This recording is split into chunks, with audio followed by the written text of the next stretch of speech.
Hello, everybody, and welcome back to another episode of the Daily Crypto News. And my question of today is, what other crypto would you like to see covered on the channel? Right now, we talk mostly about XRP, but are there any other crypto that you would like me to cover or not? Let me know in the comment section down below, and let's get on with the video. But I also must quickly say, make sure that you check out my second channel called 5 Minute Crypto. I just posted another cool video on there a couple of hours ago, and there's just cool crypto updates on there, and it is a backup channel for this one if anything ever goes wrong. Then, I want to start this video off with a pretty important tweet by NerdGirl007. She says something about Bitcoin which has been troubling me for a very long time. Now, she said, okay, can someone help me figure out how to speed up a Bitcoin transaction? It's been pending for over 12 hours and I can't have the stress of not having my rent paid before my landlord calls, which will be in 4 hours. Is there a way to speed up a cent Bitcoin transaction? And the reason I like this tweet is because I don't necessarily know if it's a joke.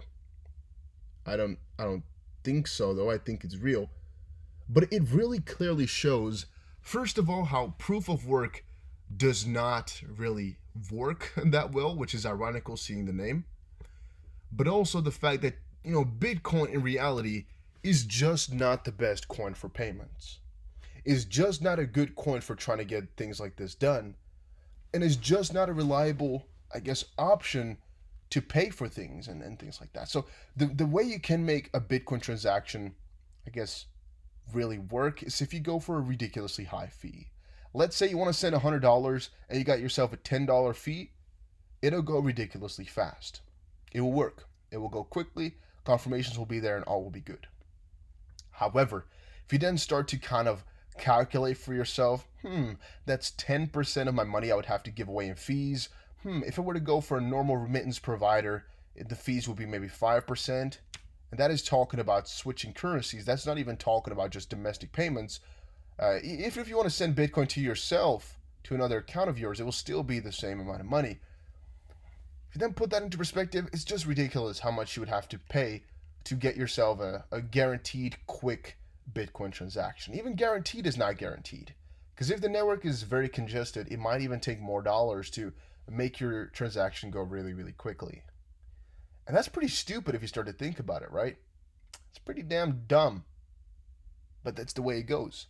I've even paid sometimes for maybe let's say, for example, $2,500 transaction. I paid $50 in Bitcoin fees for a $2,000, maybe $3,000 Bitcoin transaction. It's kind of dumb if you start to think about it as well.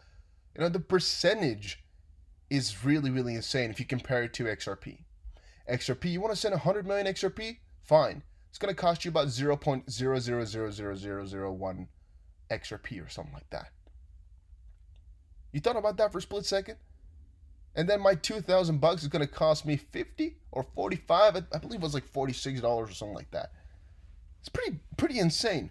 And that really put me to the the quest of explaining to people why proof of work, and besides all the security, and security as in safety and being able to be manipulated types of arguments, is just not a good one, just purely for the fees and the way it can congest.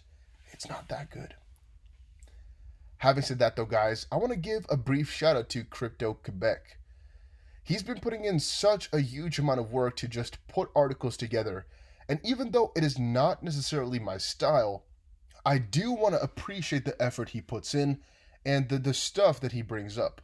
So I gotta give him a little shout out for that type of stuff.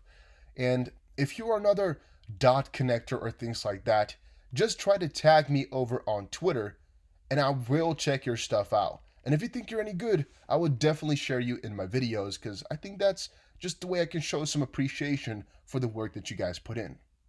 Right? So again, he has never tagged me before, I don't think, but I appreciate the work he has put in, so I showcase it to you guys.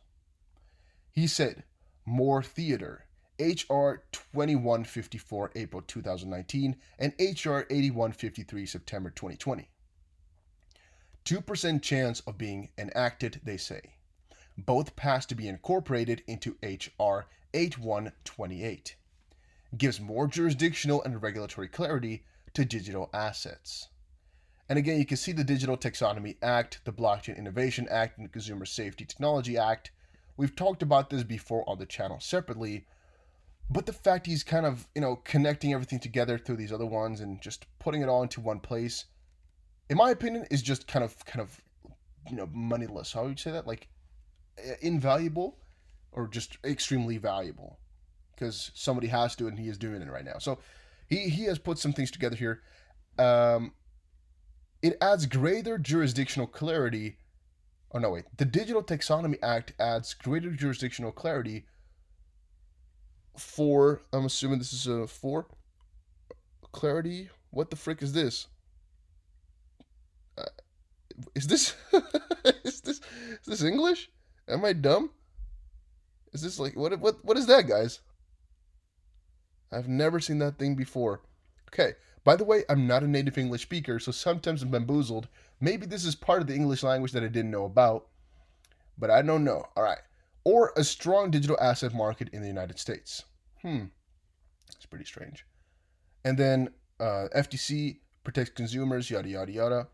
The first step to encouraging regulatory clarity with aims to promoting innovation and maximizing the potential of virtual currencies in the U.S. economy. That's part of what they're doing. You can see the person that's behind a part of that, and again, what he's been going for, and 2% chance of being enacted, and he is of this opinion. He's who wants to pull this through, if you guys get the picture. Jurisdictional and regulatory clarity part 2. You can read a little bit more about him and, what he's introducing, what he's thinking, and all of that. Damn, guys, if you start to think about it, these things are pretty valuable. Even though, in a certain way, they're already known facts, and we're just, picking up random chances that could happen. It can, to a certain way, be very important to have this type of stuff, because we all know the election is coming around, and we all know that any person that gets elected will have different outcomes for crypto and different outcomes for our crypto adoption and really for a lot of different things as well. And it's very important to have clear for ourselves what is going to change when one becomes president, or what's going to change when another person in Congress changes, or things like that. When these guys change positions, or when one of these guys put up some crazy proposal, we need to know about it. We need to have it in a clear overview for ourselves, so we kind of see our chances of making it big, or we know instantly when a guy gets elected or something like that, or gets chosen for a certain position, that this is another bullish step for crypto. If you neglect it at first, well, you might only notice it a year or two later. Because again, there's people looking into this stuff every day, but still, some stuff is only being found out years after it originally came out. And that's because, well, we don't update ourselves regularly enough with the real nitty-bitty wits. On Fortune here, an article was called What Business Needs from 2020 Election. And I just need to repeat myself when I say that this election will have some grave consequences. Everybody should be on the watch for what's going to be happening, and it's not a small feat. All right, the S&P 500 could drop by some crazy percentages, like I explained in my yesterday's video, which, by the way, really, really underperformed, and I'm wondering why. I don't know why I did that. Check it out, my previous video. It's really good. It's the last video from yesterday. But also here you can see a couple of other articles which are trending right now. One major Asian economy besides China is set for growth this year, as its GDP just rose 2.6%. Who won last night's presidential debate? Biden in a landslide, odds makers say. And here, Mnuchin, whatever. I keep pronouncing this wrong. A lot of you guys are always saying, you should pronounce it like this or like that. Whatever. Mnuchin aid package that includes stimulus checks and enhanced unemployment could be agreed upon by Thursday. 3 of these things, they're all extremely, extremely, extremely important for our XRP price and for crypto in general. You might not understand it just quite yet, but trust me on this one. All of these 3 have some crazy effects. So this one is, well, if there's another Asian country which is even more emerging than China, all right, or on a crazy course, It could even be that the next world reserve currency would be that one. Theoretically speaking, it could be if that is the most emerging country in the world right now. Things like that are important. Another one is that right now the Asian monopoly in terms of markets is really China. And maybe some other country will take it over with some crazy new advancements or something like that. So it's important to know. For the Cold War as well, maybe that country will be quicker in CBDCs and a regulatory framework as well. This one, who's winning the debate? Well, who's winning the election? Who's up? Who's down? Who's winning all this stuff? You can kind of argue whether or not that matters, but I do think it does. And then the aid packages, the stimulus checks, and things like that, they matter because it matters how the US dollar is looking for, but also how much money people have to spend and how they're looking at investments and things like that. It's all important in their own separate way, but it's important to take a look at and track, at least in my opinion. Energy Web is starting with Ripple in its bid to make crypto provably green. I've talked about this before. Just wanted to show you guys once more. These guys are working hard at it, and in my opinion, there's no stopping these guys. There's no stopping Ripple in probably succeeding at making crypto a lot greener, and I'm quite convinced as well that proof of work eventually will be a something that cannot be accepted. But again, my opinion.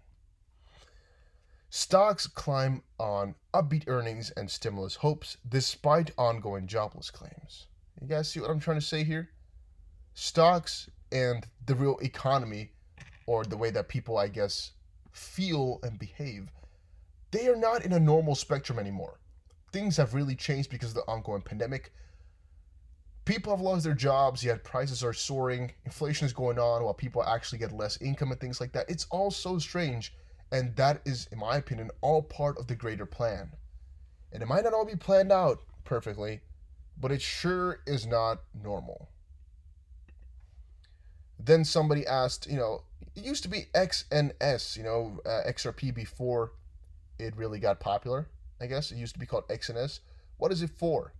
Well, David Schwartz has answered this once in the past. He said, I don't remember for sure, but my guess would be X because no country issued it, and NS for new coins, but that's just a guess. There might be a note on GitHub log.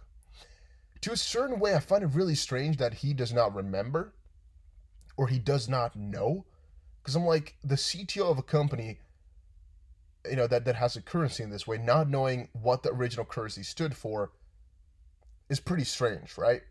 You would think they would know to the dot why they named it that way, if it was an abbreviation. Right? Maybe they just named it XNS because it sounded good. But no, in this case, most likely had a meaning, as eventually XRP most likely stands for X because it's not a country code type of thing, and then RP for being an abbreviation of Ripple. But that's really not the case for XNS because, well, Ripple used to be OpenCoin, and NS, I don't see there's really a good way to abbreviate OpenCoin with NS, but that's again just me. And then this one, 400 million XRP, just like backup in escrow into escrow as part of Ripple's monthly escrow process. I'm just thinking about this one here. What are they spending the money on? What are they doing? I talked about this in my first video of today. What are they doing? What is the money being spent on, and why are they not telling us? Is this now as a generous donation for the XP Ledger Foundation that they keep this much? Or what? I don't know, and I so want to know, but I can't. And it's so frustrating. I can I can just beat my head with this for a couple of minutes every day. And I would definitely pay somebody some good amount of of love if they were to give me the info on what exactly they spend. Yeah, I thought maybe we got some crazy insights now. We didn't get some crazy tags. By the way, if you do find something crazy, you can always tag me on Twitter. I try to check them out all the time. It's not as busy in here, so I can mostly keep up with everything. So that's no problem at all either. And yeah, you can also sometimes check my Twitter. I post some cool things on here as well. At least that's what I'm thinking. Do you guys think XP is undervalued right now? Or overvalued? I had this discussion with somebody in real life earlier, and that person was really convinced it was overvalued because the hype is extreme, but the results are minimal. And my counter argument is like, well, the hype is actually not that extreme if you start to think about it. And the results are actually very, very, very groundbreaking if you start to think about that one as well. So, it's always easy to counter people who say it's overvalued, but is it really undervalued in your opinion or underrated? Things like that are interesting in my opinion. But yeah, guys, comment underrated in the comment section if you've watched this far into the video. And make sure you check out my Twitter, my second channel called 5 Minute Crypto. Check out the Discord if you want to talk to me and a couple of the other community members. Just check it out. It's completely free. You don't even need to make an account if you go on your computer. If you're on your phone, I think you do need to make an account, but it's very freaking simple, so check it out. And also make sure you check and join the Telegram. It's because I share the most important crypto news updates on there. Thank you all for watching. See you again in another one.